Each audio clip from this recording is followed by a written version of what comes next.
Thank you very much for your time here on NewsLink, sir. Just first of all, are you aware as government of the living conditions of the people in that area? We certainly are, and we've heard the cries of the people of that village, not just from the interviews that we've just done, but through interacting with them as well, and interacting, of course, with local government, which is closest to them in that area. So we are very much aware of that, and we wish to apologize for the plight that they find themselves in. But we also want to assure them that the appetite to get the infrastructure to where it needs to be is there, and it is something that all spheres of government, local government, provincial as well as national, are working towards to try and attend to their problem. I'm sorry, sir. You're saying you apologize and that there's a lot of appetite to, fix what's happening. 2001, 2002, that was 20 to 21 years ago. The appetite, how long are you just going to have appetite and apologize to these residents? The bridge you seem to have shown there is certainly a pedestrian bridge. Yes, it is in a sorry state, as I can see, but I can assure you that there is a concrete bridge. Unfortunately, it is low-lying, and given the high level of rains that we've experienced in the province over the past couple of months, it was overflooded, unfortunately, and that is the situation that they find themselves in. And as soon as the water subsides, the bridge is now available to them. It is drivable. And we've spoken to local government that side, and they have confirmed that indeed that bridge, the low-lying bridge, is operational now. The water has since subsided. But I can assure you that provincial government is looking into that. But people ought to understand that there are three spheres of government, and that particular bridge is under the stewardship of our local government, uMzimvubu municipality. And we as provincial government are in contact with them to see if there's anything we can do to help. We can't just walk in there and assist, because using money from provincial government to address issues that are of local government may result to, irregular expenditure. So we are in contact with them. We understand that rural development at national level is also looking at addressing that issue. So that is the appetite that I'm talking about, that all spheres of government are working together to try and address this problem. We understand that to ordinary people, it's not an easy distinction to make between local, provincial and national government. So that is why we are apologizing to them for the plight that they find themselves in. But for how long, sir, will the appetite be between all three spheres of government, etc.? It still remains that it's been over 20 years that this community has had to live in those conditions. A low-lying bridge also doesn't assist. You have to agree to that. It doesn't assist, especially given the kind of rains that we've had in the province. And it's the first time that that bridge has been overflooded in the way that it is now. And of course, the visuals that were taken there further exacerbated it. And we wish to apologize to the family as well that has found itself being the poster of this whole thing. But like I'm saying, my sister, it's worth understanding that in that 26 years, never have we experienced rains as much as we have experienced now. And that bridge has been found wanting under these conditions. But it's not something that happens very often. We are looking at it. We know that weather patterns are changing. Therefore, it needs to be attended to. That bridge needs to be attended to. It needs to be lifted up a little bit. And that is the reason why we, as the provincial government, are in talks with local government to see how we can assist. And we are pleased to know that rural development at national level through their infrastructure budget are also showing interest in going there and assist. So yes, we are looking at that, and unfortunately these heavy rains that we've experienced over the past couple of days have exposed that bridge is not quite up to... Apologies, this to me, Mr. Binqose, sounds very reactionary. It sounds like government is only doing something now that the media has put the situation of that community in the spotlight. I still go back to the decades that those people have been living in those conditions. My sister, there will be times where you have to react to situations. And these unusually heavy rains that we've experienced have forced us to react in some instances. We didn't expect that these rains... Isn't this something that you were supposed to have already sorted out by now? My sister, it's worth understanding that the damage was not just on public infrastructure. It was also on people's houses. And the rains were immense in the province. Everyone who's here will tell you that. We haven't experienced anything like this. And yes, we have to react to address the problem that these rains have exposed us in order to ensure that we do not experience something like this in the future. In the 20-odd years that you've referred to, never have we been exposed like this. Never have we experienced rains as heavily as the ones we've just experienced now.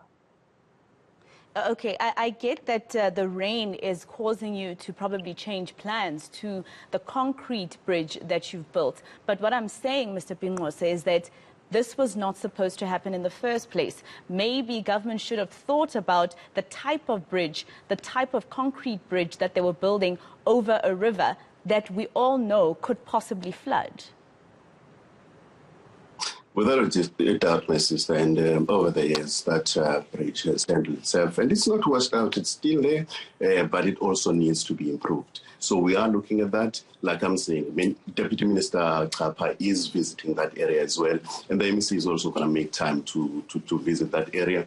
So like I'm saying, the appetite to get this bridge done, I know you probably don't like hearing that, but the appetite to get it done is there. Yeah, you're right. I actually don't like hearing that. So give us timelines. Timelines will be communicated with you in due time. The minister is visiting on Tuesday. The MEC will also be there. And then when we get advice from the engineers who will be working on that, it's then that we'll be able to communicate timelines. And I can assure you that a statement will be issued communicating those timelines. And urgency? Excuse me? Urgency. Are you dealing this with the type of urgency that it's needed, given that it's been so many years? Without a doubt, my sister, we are dealing with this with the agency that it's needed, and of course, in conjunction with other damaged areas due to rains that were not as high profile as this particular one. So we are attending to quite a number of other areas that also need our attention, including this one. All right, so you mentioned that there are 3 spheres of government and that the provincial government cannot really go out there and help the municipality as much as you'd like to because you're avoiding irregular expenditure, etc. But you do have some type of oversight when it comes to municipalities as the government of the province. And I just wanted to talk to you about what you're going to do with the Alfred Nzo municipality that last year, I believe, National Treasury, according to what we have here, had said that it's going to stop funding of 384 million rand to the Alfred Nzo municipality because of underperformance, because it was only using about 40% of what it's given for road and infrastructure development. Independence and interdependence of the structures of government is there. It's contained in Chapter 3 of the Constitution.